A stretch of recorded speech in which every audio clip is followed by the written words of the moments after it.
اب ہماری گفتگو جو ہے وہ فضائل نماز جماعت، نماز جماعت کے جو فضائل ہیں،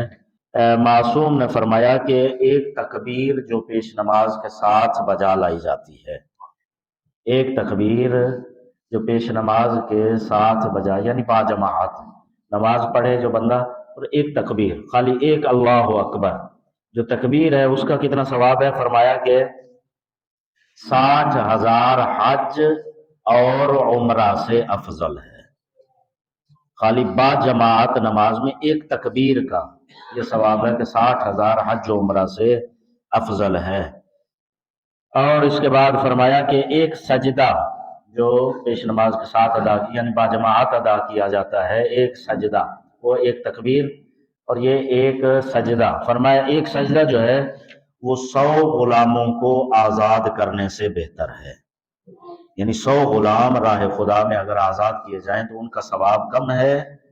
اور ایک سجدہ جو با جماعت نماز کے ساتھ ادا کی، کوئی بھی نماز پنجگانہ میں سے کوئی بھی نماز با جماعت جو ادا کی جاتی ہے، وہ چاہے جمعہ کے بعد جو عصر کی نماز ہے با جماعت، اس کا بھی اتنا ہی ثواب ہے، اور باقی نمازوں کا بھی، ایام ہفتہ کے ہفتہ، اتوار، سوموار، منگل، جتنے بھی ایام ہیں سب کی نمازوں کا یہ ثواب ہے۔ اس کے بعد فرمایا کہ ایک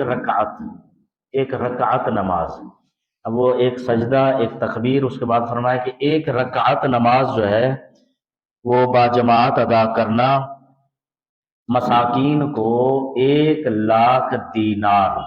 صدقہ دینے سے افضل ہے۔ 1,00,000 دینار اگر مسکینوں کو صدقہ دیا جائے،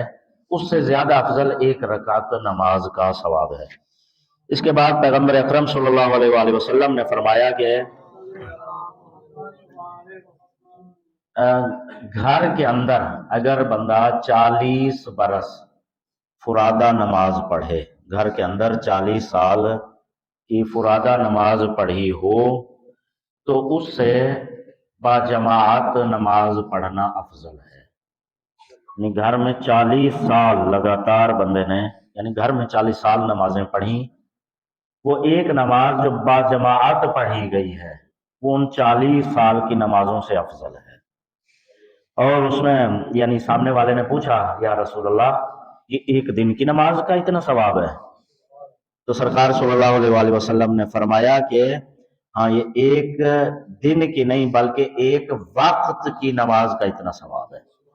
یعنی ظہر کی مثلا یا عصر کی ایک وقت کی نماز، ایک دن کی بھی نہیں، یعنی 5 نمازوں کا نہیں،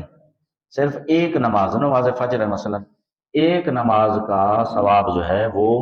گھر کی 40 سال کی نمازوں سے افضل ہے۔ اور یہ حدیث دو ہیں، بہرحال یہ ہے کہ اب ظاہر معصومین کا فرمان ہے، میں اپنی طرف سے میں اس لیے بالکل لفظ بلفظ جو لکھا ہوا ہے، پچھلی دفعہ بھی جب احکام بیان ہو رہے تھے میں نے گزارش کی تھی، اب جس طرح ہے اسی طرح میں من و عن جو حدیث کے لفظ ہیں سامنے، اسی طرح میں گزارش کر دوں، اپنی طرف سے کوئی لفظ جو ہے اس میں اضافہ نہیں ہے۔ پیغمبر خدا صلی اللہ علیہ وآلہ وسلم نے فرمایا جو مسجد کے پڑوس میں رہتا ہو، اور پڑوس آپ جانتے ہیں کہ 40 گھروں تک ہوتا ہے، جو مسجد کے پڑوس میں رہتا ہو اور 3 دن متواتر پڑوس میں ہے اور 3 دن متواتر نماز جماعت میں شامل نہ ہو، تو اس پر اللہ، ملائکہ اور تمام لوگوں کی لعنت ہے۔ رسول کائنات صلی اللہ علیہ وآلہ وسلم کا فرمان ہے۔ اس کے ساتھ تزویج کا ربط قائم نہ کرو، یعنی اس کے ساتھ رشتہ لینا دینا، تزویج یعنی اس کے ساتھ رشتہ دینا یا لینے کے رابطے جو ہیں وہ قائم نہ کیے جائیں۔ اور اگر تارک نماز بیمار ہو جائے، تارک نماز بیمار ہو جائے تو فرمایا کہ اس کی عیادت نہ کرو۔ تارک نماز اگر بیمار ہو جائے، عیادت کا کتنا ثواب ہے، بے حساب ثواب ہے، لیکن یہاں پر منع فرمایا جا رہا ہے خود رسول اسلام صلی اللہ علیہ وآلہ وسلم، جنہوں نے عیادت کا ثواب بیان فرمایا ہے